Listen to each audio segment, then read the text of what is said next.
For all those who appreciate the work that we're doing here on Standing for Truth, please hit that subscribe button because we are just getting started. He's telling them 6 days.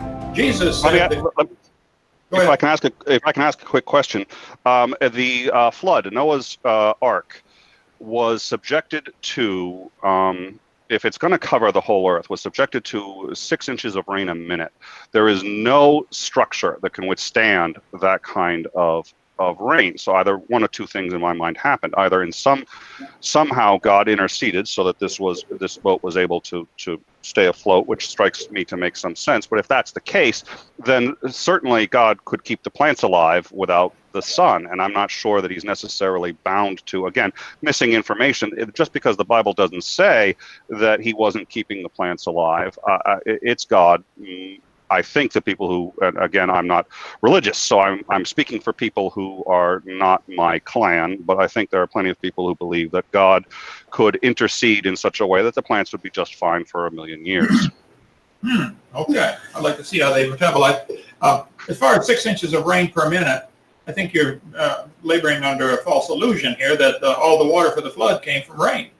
The Bible says it rained for 40 days, but the water kept coming up for 150 days. If you read Genesis 6 carefully, it says the fountains of the great deep broke open.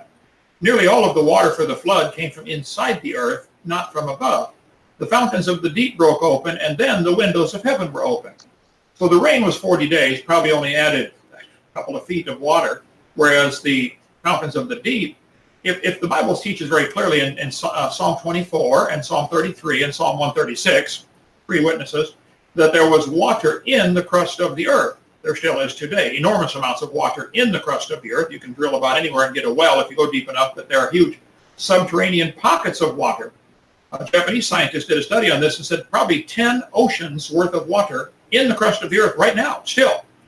But if the water was in the crust of the earth, say 10 miles down, if that water broke through and came to the surface then would sink in to fill the void, which is probably why the Earth sped up just a little bit. We now have 365.2422 days instead of 360.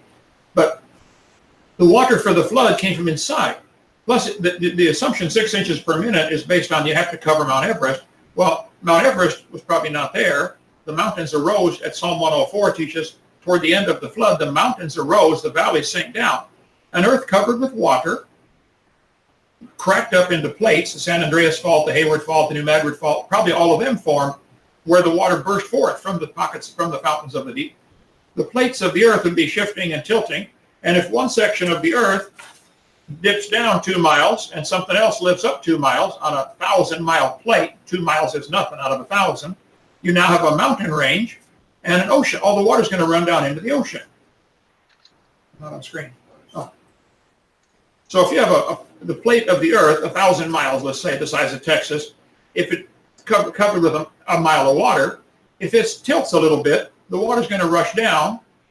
And you have, it's interesting, if you look at any globe or map of the world, all the mountain ranges follow the coastlines.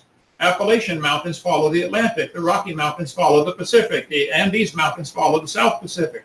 The Alps follow the Mediterranean. It's as if they form the oceans and the mountain ranges at the same time because of the same thing. So you need to watch my video number 6. If you don't have that, Nick, let me know and I'll send an address and I'll send you my seminar series. You can watch it. And I think we get you straightened out your theology about the flood. It did not have to rain 6 inches a minute. The flood water came from inside, water coming up, not down. Okay, go ahead. Well, I think that's perfect. That's marvelous. I would absolutely love to learn about it. And do not forget to check out our video on the global flood. And if you want to read some of our written work, check out below underneath this video, where all of our content is found with links for free.